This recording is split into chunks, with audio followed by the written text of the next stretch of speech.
turns out the recent arrest of a state employee in Lewis County happened only because of an investigation unfolding outside of the facility.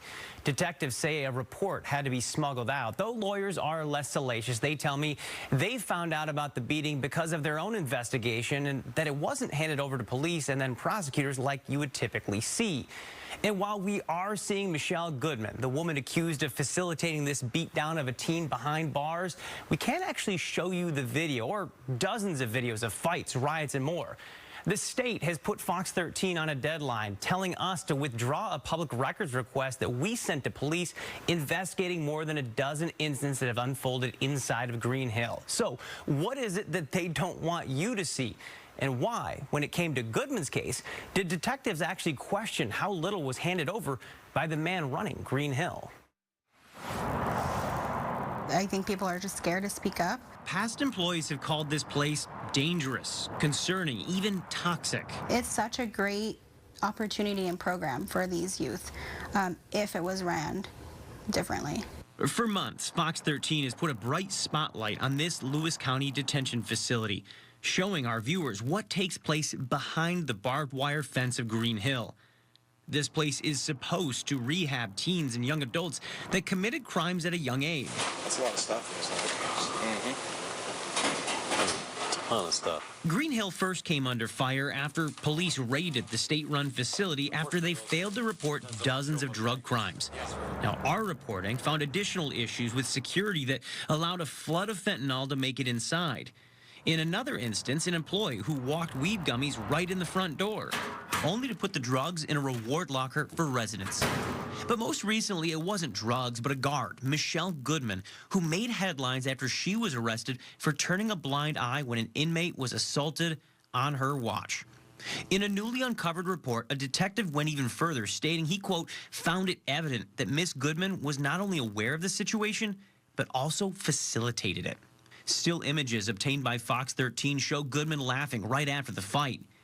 The inmate's not shown due to his age, but documents describe that he was mimicking the punches thrown.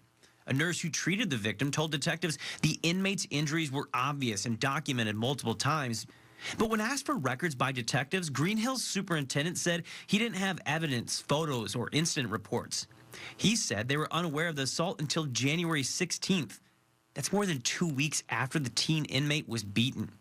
But we know from the investigation that a nurse noticed that bruising more than a week earlier, back on the 7th.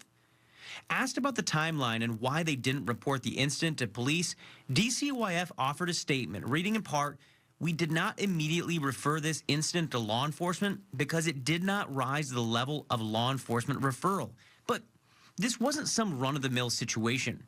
One worker told investigators he believed the resident would have been killed if not for a psychologist that stepped in and moved him to a different location within Green Hill.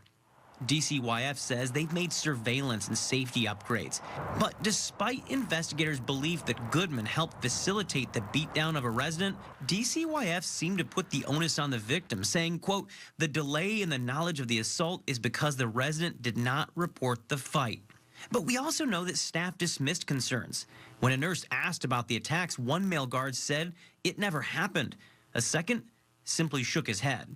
That nurse even described to detectives that there's a culture where staff are discouraged from reporting incidents. Well, we need to make more changes at Green Hill. We've been pressing the governor's office for answers as to why he continues to have faith in DCYF as more and more of these issues pop up.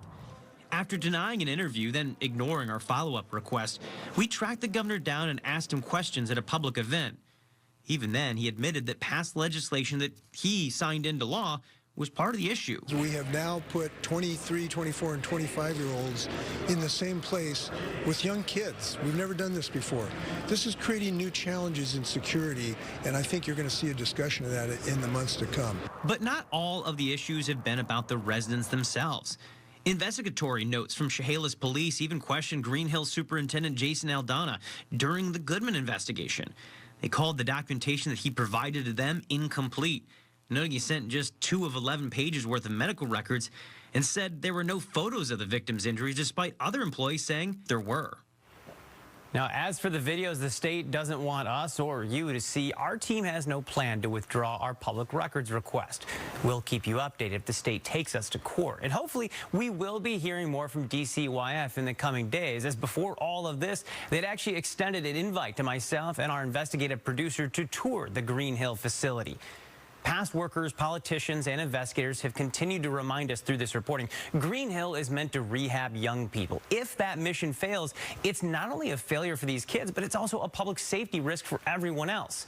Of course, we'll be breaking down details of what the state says they're doing to make things safer. This as our team is learning even more issues inside of Green Hill.